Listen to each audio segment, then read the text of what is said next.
आप सभी का स्वागत करते हैं। काफ़ी ज़्यादा मुझे कमेंट्स आ चुके हैं फ्रेंड्स, आपकी सिक्योरिटी फ़ी से रिलेटेड कब आपकी सिक्योरिटी फ़ी वापस आएगी, शुल्क आपको कितना मिलने वाला है और यहाँ पर 10% आपके शिक्षण शुल्क से कटौती होने वाली है। तो सभी को अच्छी तरीके से ये प्रक्रिया समझ लेनी है। तो चलिए वीडियो स्टार्ट कर लेते हैं। अगर आप चैनल पर नए हैं तो जल्दी से सब्सक्राइब करके बेल आइकन प्रेस कर दीजिए। टेलीग्राम इंस्टाग्राम चाहते हैं तो ज्वाइन कर सकते हैं। तो देखिए फ्रेंड्स, यहाँ पर प्रोस्पेक्टर के अकॉर्डिंग ये सारी चीज़ें आपको यहीं पर क्लियर कर दी थी। प्रोस्पेक्टर में सारी चीज़ें ऑलरेडी दे रखी थी। तो देखिए पहला पॉइंट यहाँ पर देख लेते हैं। यदि किसी अभ्यर्थी को काउंसलिंग के दौरान कोई भी आवंटन होती है सीट और ऑनलाइन सिक्योरिटी फ़ी जमा कर देते हैं 5,000 रुपये, ठीक है, उसके पश्चात संबंधित परीक्षण केंद्र में प्रवेश प्रक्रिया पूरी नहीं करता है स्टूडेंट, तो उस दशा में आपकी जो सिक्योरिटी फ़ी है फ्रेंड्स वो वापस नहीं होने वाली है। यदि आपको सीट मिली है और आपने सिक्योरिटी फ़ी सबमिट की है तो आपको एडमिशन लेना ही होगा। अगर आप एडमिशन नहीं लेते तो सिक्योरिटी फ़ी आपकी वापस नहीं आती है। तो ये बात आप क्लियर कर लीजिए। तो देखिए फ्रेंड्स, बात कर लेते हैं आपकी सिक्योरिटी फ़ी कब तक वापस आ जाती है। तो सिक्योरिटी फ़ी फ्रेंड्स आपकी तब वापस की जाती है जब एडमिशन की पूरी प्रोसेस कंप्लीट हो जाएगी, यानी कि आपकी काउंसलिंग समाप्त हो जाएंगी, एडमिशन हो चुके होंगे, उसके बाद जा कर के आपकी सिक्योरिटी फ़ी वापस करने की प्रोसेस को स्टार्ट किया जाता है। आपकी ऑफिशियल वेबसाइट पर आपको नोटिस के थ्रू बता दिया जाएगा।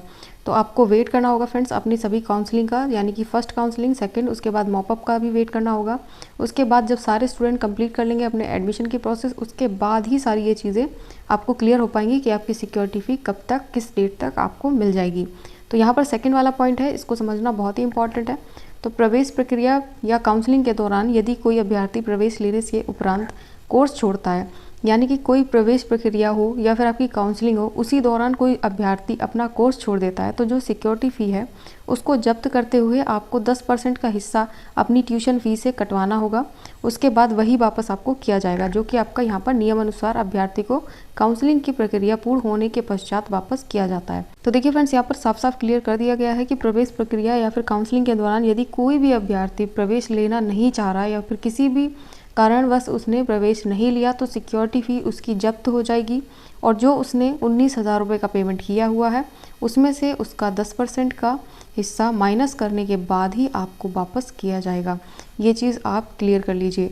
उसके बाद देखिए फ्रेंड्स, यहाँ पर तीसरा पॉइंट भी समझना बहुत ही ज़रूरी है। तो देखिए फ्रेंड्स, यहाँ पर अब बात कर लेते हैं आपके जो दस्तावेज हैं, यानी कि डॉक्यूमेंट्स हैं। तो उसके लिए आपको स्वयं ही कॉलेज में जा कर के अपना वहाँ पर कांटेक्ट करना होगा और उसके बाद ही आपके सारे दस्तावेज आपको वापस कर दिए जाएंगे। तो ध्यान रखिएगा फ्रेंड्स, आपके किस तरीके से आपको यहाँ पर सिक्योरिटी फ़ी वापस करने वाले हैं। यानी कि एक तो ये केस हो सकता है फ्रेंड्स, यहाँ पर जैसे कि आपको कोई सीट ना मिले तो आपकी सिक्योरिटी वापस आ जाएगी। अगर सीट मिलती है तो सिक्योरिटी फ़ी वापस नहीं आती, आपको एडमिशन लेना होगा। यदि आपने काउंसलिंग के दौरान में अपना कंप्लीट नहीं किया प्रोसेस तो आपके 5,000 रुपये जब्त करते हुए यहाँ पर -10% यहाँ पर आपसे वो कट कर लेंगे। उसके बाद ही आपको 19,000 का पेमेंट वो वापस करने वाले हैं, यानी कि 19,000 में से 10% की कटौती होगी, उसके बाद आपको वापस किया जाएगा। तो ये चीज़ें आप ध्यान रखें। और फ्रेंड्स, यहाँ पर देखिए, अगर इन्फॉर्मेटिव लगी हो वीडियो तो जल्दी से लाइक कर दीजिए, चैनल को सब्सक्राइब करके बेल आइकन प्रेस जरूर कर दीजिएगा। Thanks for watching dear friends.